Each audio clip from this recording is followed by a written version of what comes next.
32.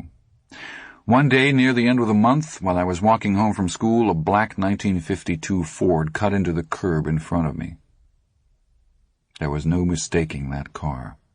Gangster white walls and spinner hubcaps, high-rise chrome bumpers and lucite death knob with a rose embedded in it clamped to the steering wheel. Painted on the back deck was a deuce and a one-eyed jack. Beneath them, in Roman Gothic script, were the words "Wild Card." The doors flew open. Ace Merrill and Fuzzy Brackowitz stepped out. "Cheap hood, right?" Ace said, smiling his gentle smile. "My mother loves the way I do it to her, right?" "We're gonna rack you, baby," Fuzzy said. I dropped my schoolbooks on the sidewalk and ran. I was busting my buns, but they caught me before I even made the end of the block.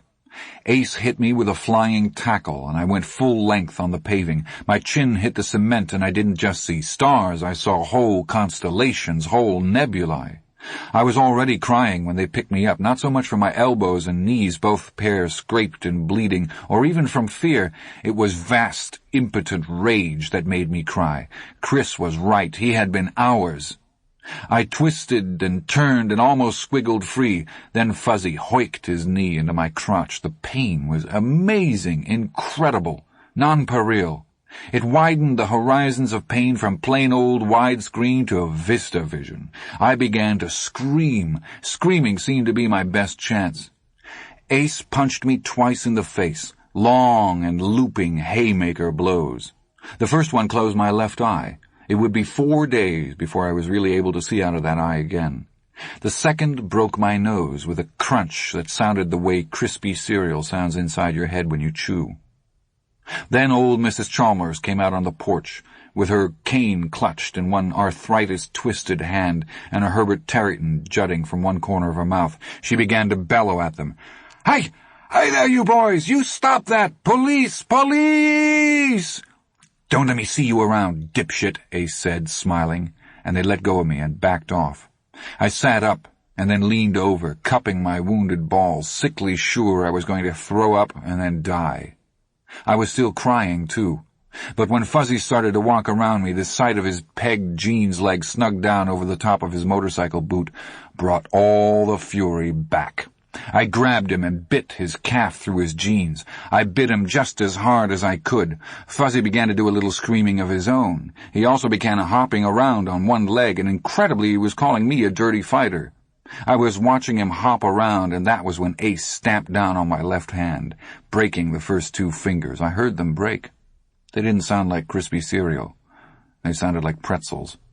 Then Ace and Fuzzy were going back to Ace's 52, Ace sauntering with his hands in his back pockets, Fuzzy hopping on one leg and throwing curses back over his shoulder at me. I curled up on the sidewalk, crying. Aunt Evie Chalmers came down her walk, thudding her cane angrily as she came. She asked me if I needed the doctor. I sat up and managed to stop most of the crying. I told her I didn't. "Bullshit!" she bellowed. Aunt Evie was deaf and bellowed everything. "I saw where that bully got you, boy. Your sweetmeats are going to swell up the size of mason jars." She took me into her house, gave me a wet rag for my nose — it had begun to resemble a summer squash by then — and gave me a big cup of medicinal-tasting coffee that was somehow calming. She kept bellowing at me that she should call the doctor, and I kept telling her not to. Finally she gave up, and I walked home. Very slowly I walked home.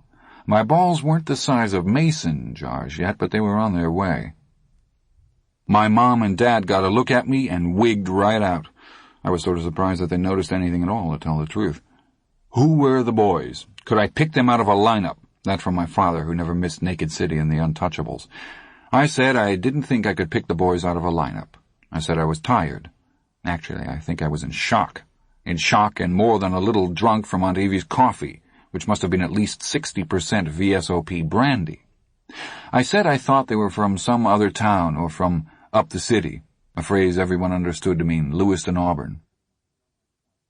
They took me to Dr. Clarkson in the station wagon. Dr. Clarkson, who is still alive today, was even then old enough to have quite possibly been on armchair-to-armchair terms with God. He set my nose and my fingers and gave my mother a prescription for painkiller. Then he got them out of the examining room on some pretext or other and came over to me, shuffling, head forward, like Boris Karloff approaching Igor. "Who did it, Gordon?" "I don't know, Dr. You're lying." "No, sir. His sallow cheeks began to flow with color. "Why should you protect the cretins who did this? Do you think they will respect you? They will laugh and call you stupid fool. Oh, they'll say, 'There goes the stupid fool we beat up for kicks the other day. Ha ha, hoo hoo, hardy hardy har.'" I didn't know them, really. I could see his hands itching to shake me, but of course he couldn't do that. So he sent me out to my parents, shaking his white head and muttering about juvenile delinquents. He would no doubt tell his old friend God all about it that night over their cigars and sherry.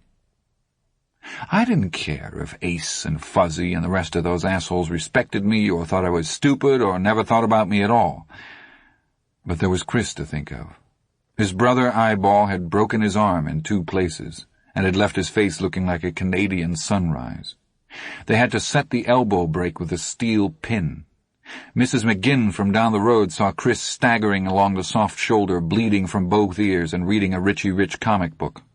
She took him to the CMG emergency room, where Chris told the doctor he had fallen down the cellar stairs in the dark. "Right," the doctor said, every bit as disgusted with Chris as Dr. Clarkson had been with me, and then he went to call Constable Bannerman. While he did that from his office, Chris went slowly down the hall, holding the temporary sling against his chest so the arm wouldn't swing and grate the broken bones together, and used a nickel in the payphone to call Mrs. McGinn. He told me later it was the first collect call he had ever made, and he was scared to death that she wouldn't accept the charges, but she did. "Chris, are you all right?" she asked. "Yes, thank you," Chris said. "I'm sorry I couldn't stay with you, Chris, but I had pies and That's all right, Mrs. McGinn," Chris said. "Can you see the Buick in our dooryard?" The Buick was the car Chris's mother drove. It was 10 years old, and when the engine got hot it smelled like frying hush-puppies. "It's there," she said cautiously. "Best not to mix in too much with the Chamberses. Poor white trash. Shanty Irish. Would you go over and tell Mama to go downstairs and take the light bulb out of the socket in the cellar?" "Chris, my pies—" "Tell her," Chris said implacably, "to do it right away. Unless maybe she wants my brother to go to jail." There was a long, long pause, and then Mrs. McGinn agreed. She asked no questions, and Chris told her no lies. Constable Bannerman did indeed come out to the Chambers house, but Richie Chambers didn't go to jail. Vern and Teddy took their lumps too, although not as bad as either Chris or I. Billy was laying for Vern when Vern got home. He took after him with a stove length and hit him hard enough to knock him unconscious after only 4 or 5 good licks. Vern was no more than stunned, but Billy got scared he might have killed him and stopped. 3 of them caught Teddy walking home from the vacant lot one afternoon.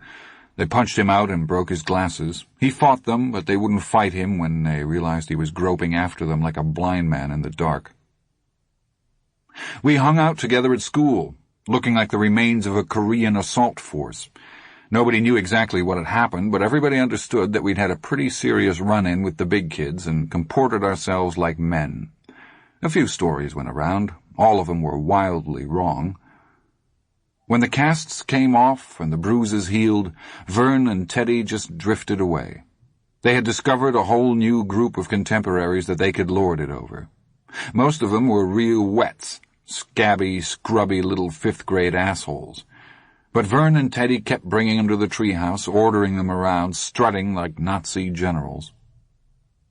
Chris and I began to drop by there less and less frequently, and after a while the place was theirs by default. I remember going up one time in the spring of 1961 and noticing that the place smelled like a shoot-off in a hay-mow. I never went there again that I can recall. Teddy and Vern slowly became just 2 more faces in the halls or in 330 detention. We nodded and said hi. That was all. It happens. Friends come in and out of your life like busboys in a restaurant. Did you ever notice that? But when I think of that dream, the corpses under the water pulling implacably at my legs, it seems right that it should be that way. Some people drown, that's all. It's not fair, but it happens. Some people drown.